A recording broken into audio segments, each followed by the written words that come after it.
அனைவருக்கும் வணக்கம். என் பெயர் காவ்யா. புனித ஜேம்ஸ் மேல்நிலை பள்ளியில் 11th ஸ்டாண்டர்ட் சி செக்ஷன் படித்து வருகிறேன். எனது பள்ளி பேரவை தேர்தலில் தலைவராக போட்டியிடுகிறேன். எனது சின்னம் வரையாடு. எனது சின்னத்திற்கு வாக்களித்து என்னை வெற்றி பெற செய்தார்.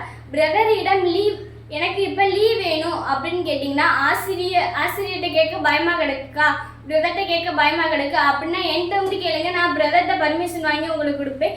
எனது பள்ளி சுற்றுச்சூழல்களை பாதுகாப்பாக வைத்துக் கொள்வேன். சனிக்கிழமை ஸ்பெஷல் கிளாஸ் வைக்க விடாம எனக்கு பப்ளிக் ஒட்டி வைங்க அப்படின்னு சொல்லி நான் வந்து பிரதர்கிட்ட வந்து பெர்மிஷன் வாங்குவேன். புக்கை வச்சுட்டு போக கண்டிப்பாக உங்களுக்கு கேட்பேன். கால்பந்து வீரர்களுக்கு புதிதாக பந்து அனைத்து வாங்கி கொடுப்பேன். மரம் செடி கொடிகள் அனைத்து பள்ளியை சுற்றி மரங்கள் செடிகள் அனைத்தையும் நடுவேன். எனது சின்னத்திற்கு வாக்களித்து என்னை வெற்றி பெற செய்யுங்கள். நன்றி, வணக்கம்.